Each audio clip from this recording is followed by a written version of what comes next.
This is our bite-sized podcast, keeping you up to date with the latest in science fiction. It's The News with Matt Miller. Welcome as the festive season begins here on Trek Zone. We've got 3 more weeks left in our production year. Let's dive straight in. The father of Star Trek has died. Herb Solow started in the mailroom of the William Morris Agency before rising through the ranks at CBS and then Desilu Studios, where he became Vice President of Production. Solow signed Gene Roddenberry to a development deal in 1964 and worked to get The Wagon Train to the Stars sold to NBC. Herb passed away at the age of 89 from natural causes. Aussie Evan Evagora has confirmed with the Pod Syndicate that Season 2 of Picard will enter production in January. The Elnor actor shared some thoughts of guest stars he'd like to see, including Sir Ian McKellen, LeVar Burton, and even Michael Dorn. Of the latter, Evagora said he'd love to see Elnor spar with Worf. We do know that Burton has been in talks with producers, and Sir Patrick Stewart has said he'd like to see more of his TNG co-stars in Picard.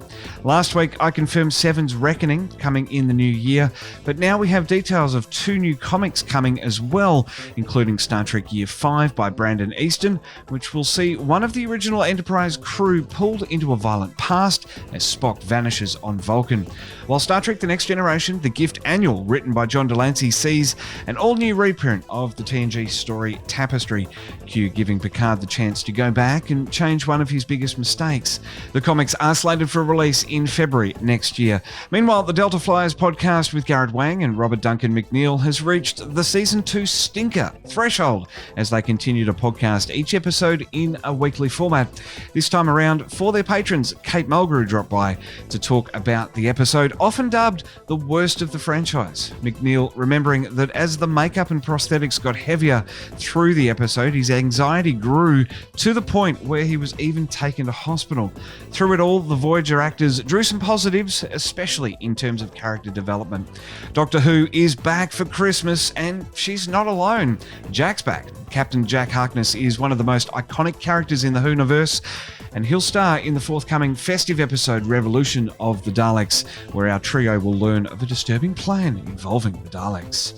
Here at Trek Zone, we're well underway with preparations to bring you Hayabusa 2 coverage. The Japanese spacecraft has valuable samples of asteroid Ryugu in its possession, and it'll be dropping them off in the South Australian outback next Sunday, December 6th.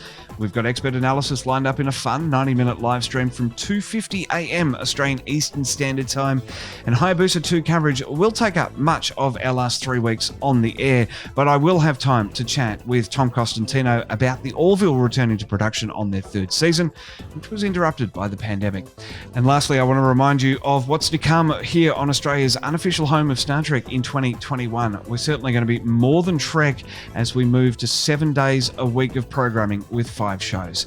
That time when on Sundays and Saturdays we'll take you back to the podcasts gone by, reminding you in a bite-sized podcast of what we've done and giving you the links to catch that show in full.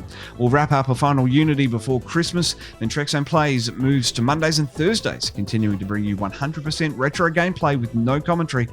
We've got 2 more eps of Talkin' Science as well as our live stream for this year. Then it returns on Tuesday, January 5. Trek Zone Conversation moves to Wednesdays in 2021, and we'll continue to bring you the long-form interviews and detailed analysis of our favourite franchises. Trek Zone's The News will be back on Fridays, keeping you in the loop with all the latest production news. Subscribe and activate notifications to never miss a moment, and I'll catch you with more news next week.